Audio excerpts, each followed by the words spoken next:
소개받은 정결입니다.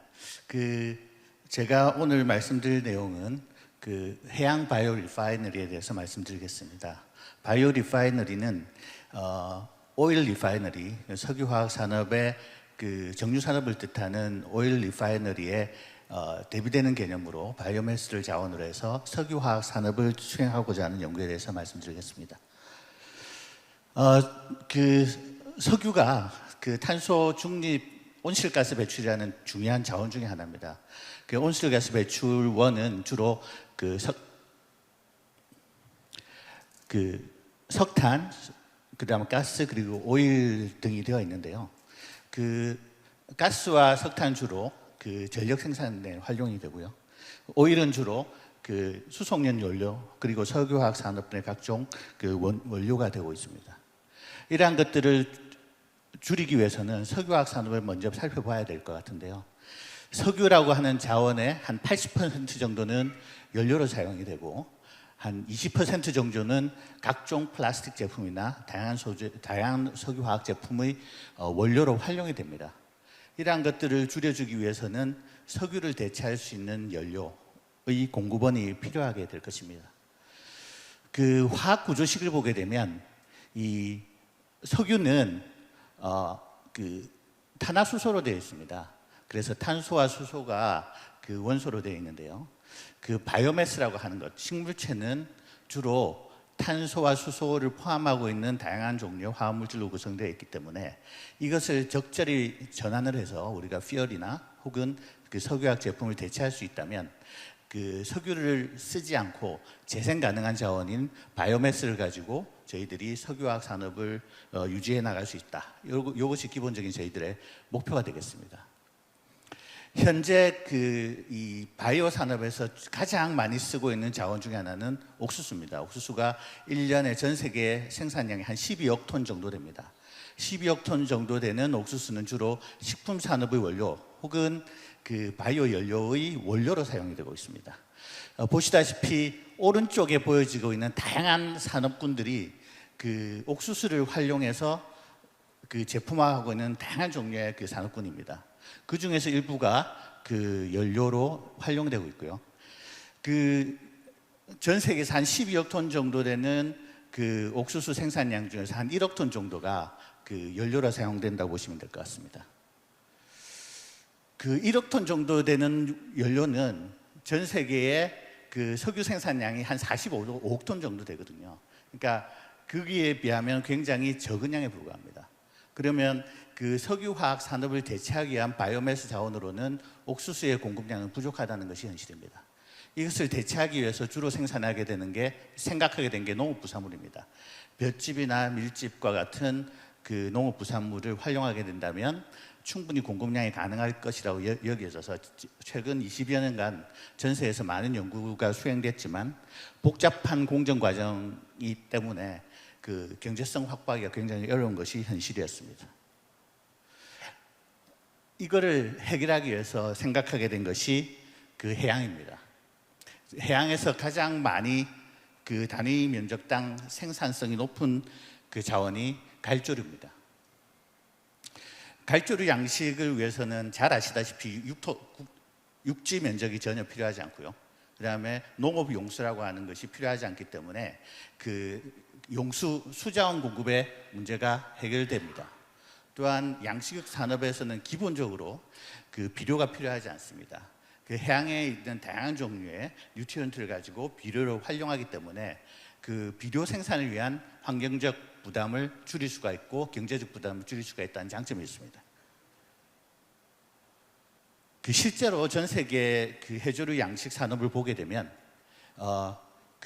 중국, 한국 그리고 인도네시아, 필리핀과 같이 아시아 지역에서만 양식 산업이 대부분 일어나고 있습니다. 그리고 전 세계 해조류 양식 규모는 3천만 톤. 요거는 wet weight입니다. 그래서 아까 옥수수는 전 세계 건조 중량 기준으로 12억 톤 생산되는 것에 비하면 턱없이 부족한 양이 생산되고 있는 것이 현실인데요. 이 이유는 현재 해조류는 식품 산업의 원료로만 일부 활용이 되기 때문에 생산량이 극히 미미합니다. 이것을 우리가 석유 자원을 대체하기 위해서는 충분히 많은 공급량을 공급해야 될 거라고 생각됩니다. 과연 공급량이 충분히 가능한가를 보시게 되면 이게 전 세계 그 야생 켈프 다시마 숲을 보여주고 있는 그림입니다. 그래서 야생 서식지가 충분하다는 이야기는 거기서도 양식이 가능하다는 이야기입니다. 환경적으로는 생육이 충분히 가능하다는 것이기 때문에 이 지역을 양식장으로 활용한다면 대량 양식이 가능할 것이라고 생각되고 일부 이 지역에서만 양식되고 있는 것이 현실입니다. 그리고 이제 우리나라는 뭐 100여 년 넘는 그 양식 역사를 가지고 있습니다. 해수 수심 한 200m 이하의 그 얕은 바다에서 저희들이 양식 가능한 면적으로 생각을 하고 있고요.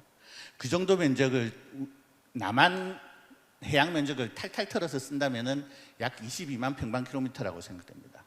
여기서 우리가 그 모두 양식을 하도록 그 면적을 활용한다면 전 세계 석유를 대체할 수 있는 해조류 양의 한 6% 정도를 커버할 수 있을 정도로 우리가 생각되고 있습니다. 결국 해조류라고 하는 것은 단위 면적당 생산량이 굉장히 높고 그리고 굉장히 효율적으로 성장할 수가 있기 때문에 자원 공급에 있어서는 전혀 문제가 없을 것이라고 예측되고 있습니다. 그럼에도 불구하고 왜 해조류를 우리가 산업용으로 쓰지 못하느냐 하면 주로 산업에서 쓰고 있는 그 바이오매스 자원의 원료는 전분계입니다. 그 옥수수의 경우에는 대부분 전분계가 차지하고 있으나 그 갈조류의 경우에는 전분계의 양이 거의 미미합니다. 그리고 별로 그 활용되지 못하는 알지네이트라고 하는 다당류가 다수 함유되어 있기 때문에 이것을 활용하는 것이 문제가 되어 있어서 결국은 이것을 활용하지 못한다는 것이 문제가 되기 때문에 자원으로 쓰지 못하고 있었습니다. 저희들은 저희 고유한 합성생물학 기술이라는 걸 가지고 있어서 자연계에서 이 갈조류를 잘 섭취하고 소화할 수 있는 미생물을 발굴하였습니다.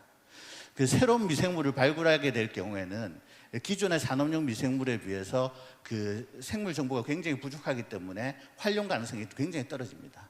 그래서 이것을 우리가 원하는 그 성능을 가질 수 있도록 개량하고 그 조정할 수 있는 새로운 종류의 기술이 필요하게 되는데 그것을 저희들은 합성생물학이라고 합니다.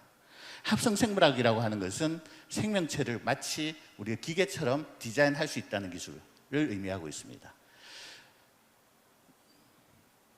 여기서 핵심적인 기술은 그 유전 정보를 어떻게 설계할 수가 있느냐.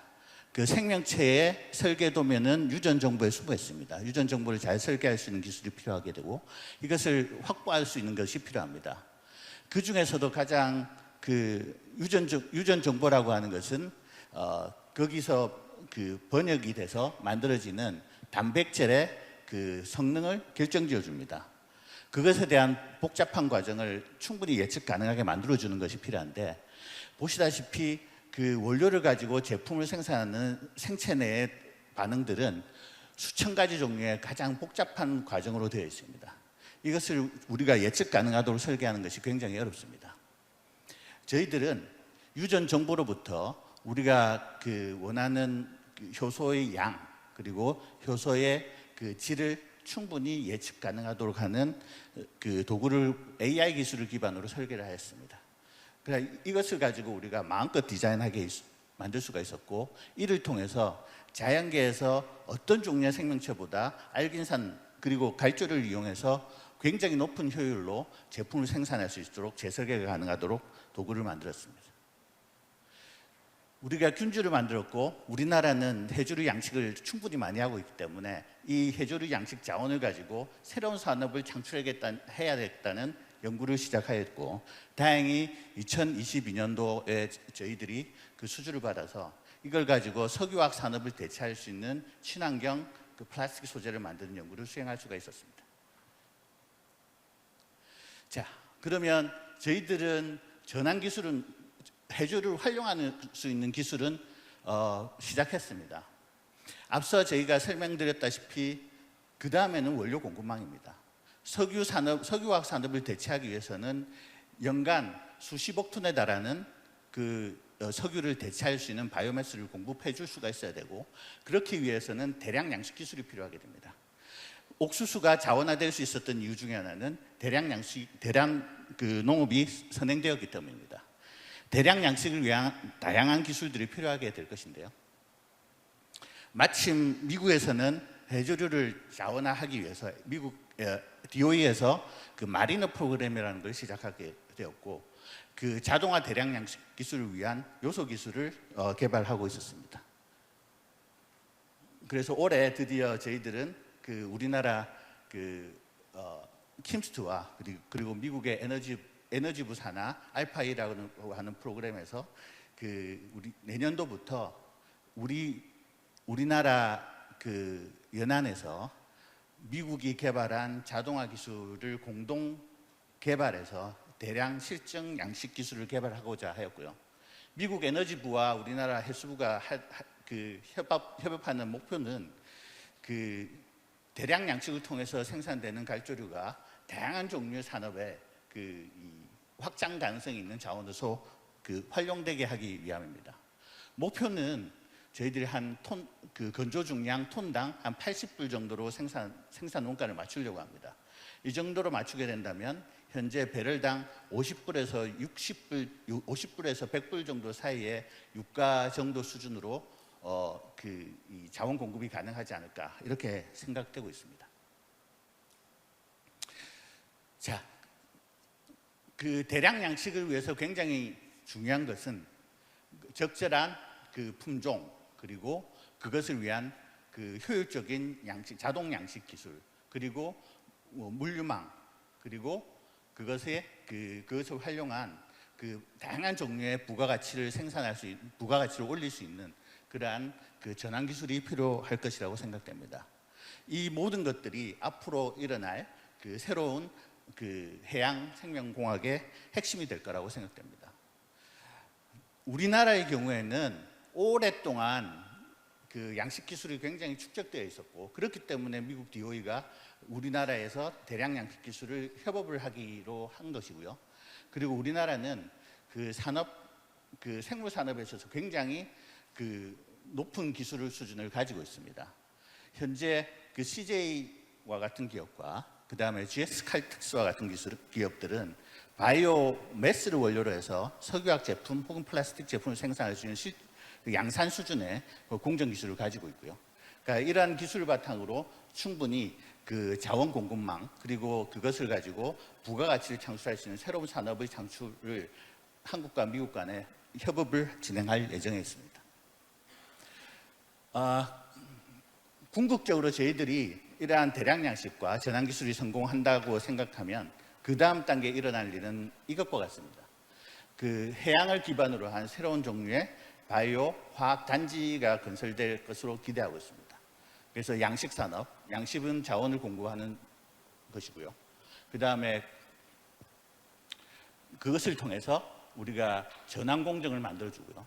그걸 가지고 다양한 종류의 케미컬을 만들어서 우리가 석유화학 산업을 대체할 수 있는 해조류를 기반으로 한 친환경적인 지속 가능한 바이오 화학 산업을 만들 수 있을 것이라고 생각되고, 이것이 결과적으로 보면 석유화학 산업으로 인해서 발생하는 온실가스 배출을 저감할 수 있는 획기적인 기술이 되지 않을까라고 생각됩니다. 이를 통해서 지금은 어촌이 굉장히 낙후되어 있는데, 어촌 지역이 단순한 식품 자원을 생산하는 생산지뿐만 아니라 석유를 대체할 수 있는 유전과 같은 새로운 유전이 되지 않을까라는 생각이 되고, 그것을 통해서 낙후되어 있는 국토의 균형 발전까지 도모할 수 있으리라고 기대됩니다. 이상으로 저희 간단한 설명을 마쳤고요. 저희 연구실의 많은 인원과 그 다음에 우리 과제를 같이 수행하고 있는 많은 공동 연구자들이 적은 예산과 짧은 시간에도 불구하고 열심히 노력하고 있음을 이해해 주시면 감사드리겠습니다. 경청해 주셔서 감사합니다.